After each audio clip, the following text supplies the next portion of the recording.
Demək Azərbaycan xalqı bu Azərbaycan o qədər Bazarbaycan ölkəyə çevrilib ki, bu İlham Əliyev hakimiyyəti. Bu ölkədə insan həyatı artıq heç sayılır, sıfıra çevrilib.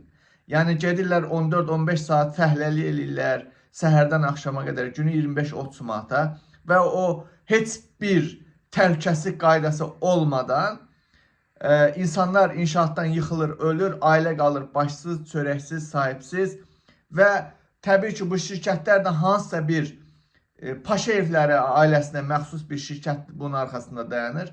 Ölən o şeyi də o cinayət içində örtbasır eləyirlər və məsələ də bununla bağlanıb çıxıb gedir. Və həmin hadisələrdən biri də dünən baş veribdi dostlar. Daha doğrusu mayın 5-də.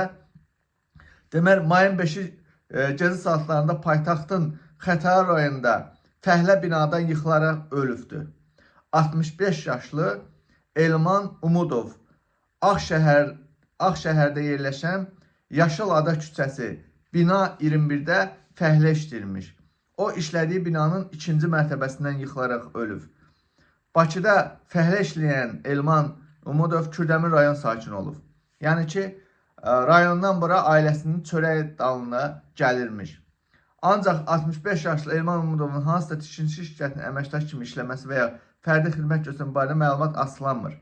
Yəni ki, Azərbaycan hakimiyyəti kölə kimi götürürlər, işlədirlər, sənət olmadan, başa düşürsünüz və öləndə də o işi örtbasır, rahat örtbasır eləmək üçün.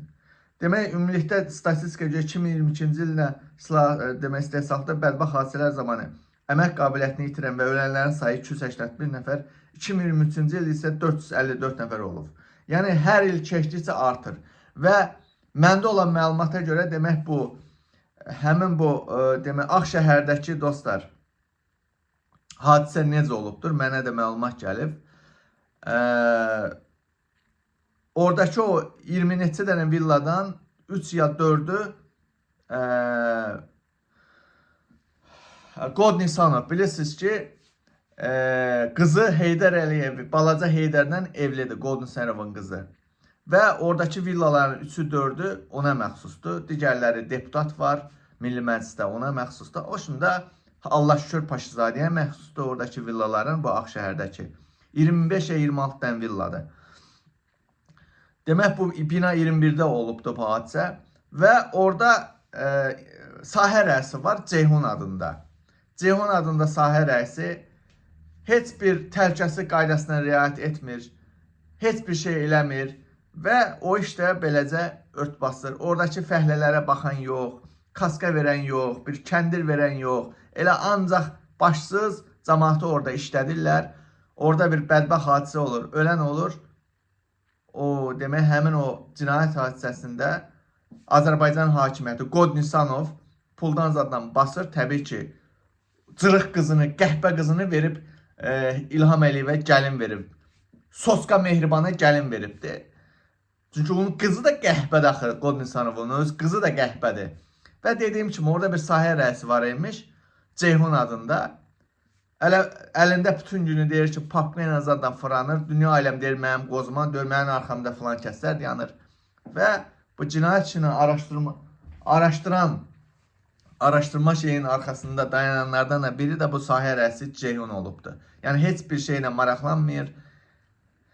Və belə dostlar, Azərbaycanda artıq insan həyatına dəyər verilmir.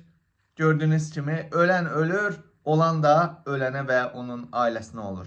Qəhbə Mehriban Əliyeva, Qəhbə Paşayevlər ailəsi də tikinti məmurlara satır, milyardlar qazanırlar. Və dediyim kimi daha bir bədbəxt hadisə, daha bir ailə başsız qaldı. Cinayət işi də bax belə bağlandı, getdi. Paylaşın bu videonu ki, həmin bu 65 yaşlı ölən insanın qanı yerdə qalmasın. Paylaşın ki, Qod Nisanov və Paşayevlər ailəsi bu işi bağlamasın.